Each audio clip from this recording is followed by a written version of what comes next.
I'm here with Dr. Steffanie Strathdee from the University of California at San Diego, and she's here to talk about some of the exciting research that she's doing on behalf of the National Institute on Drug Abuse. Thanks very much for inviting me, Jack. It's a real pleasure to be here. It's great to have you here. I'm wondering if you can tell us a little about some of the work that you're doing along the U.S.-Mexico border and why that's so important. I'm one of many investigators that are funded by NIDA to study HIV and sexually transmitted infections and TB on the Mexico-U.S. border. Can you tell us a bit about your research studies and some of their findings? Sure. Well, I think that it's really important to understand that it's a whole team of people that does this work, and it requires binational collaboration. So we have trainees that are funded through the NIDA training program, through our T32 program, as well as the Fogarty International Center, that are training side by side. So some of our most innovative research is actually done by our trainees. You mentioned some of the NIDA training grants you have. Can you tell us a little about how they contribute to the science? I think that training programs that NIDA has offered have been absolutely instrumental, not only to our program at UCSD, but throughout the country. For example, when someone is doing their PhD, it takes a lot of money to fund their tuition, and many of them have to work double. They have to go to school during the day, and they have to work at nights to fund themselves. And if they're to get, for example, a NIDA diversity supplement that pays their tuition and gives them a little bit of a stipend so that they don't have to work double duty, that really helps them in a mentored environment achieve their goals. So that's been really critical for us. We also try to create a pipeline so that someone who is funded through a short-term internship program doesn't just fall off the end of that and be expected to become an independent researcher overnight.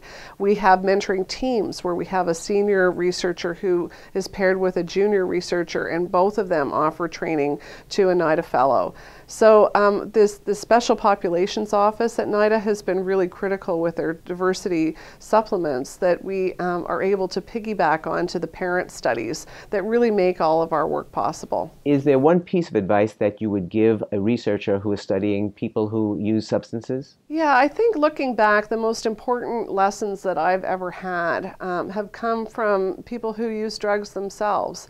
I spent a lot of time as a master's student interviewing participants for someone else's study, and it was the voices of the drug users themselves that told me their story, that made them real. I think of those stories every day. They led to hypotheses that I'm still testing in my grants. So my advice to new investigators is to hit the streets.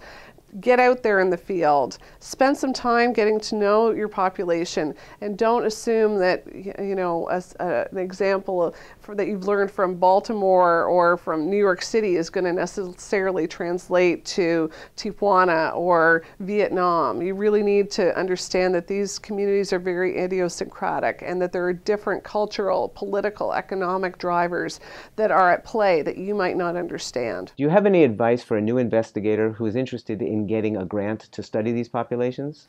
I think the most important thing that new investigators need to understand is that they shouldn't pick a program because it's got a great reputation. If they want to succeed, they need to find the right mentor. They need to find somebody who they want to emulate. So they should spend the time looking at the NIH PubMed, for example, reading papers that people have written to find out what kind of paper and scientific study speaks to them. They should look at the NIH reporter database to find out if a certain group of investigators at a given university is going to have the depth of the bench to mentor them if the one person that they, you know, thought that they would work with was to move away. Those are incredible resources that are publicly available, and thanks to the NIH, we have them at our fingertips.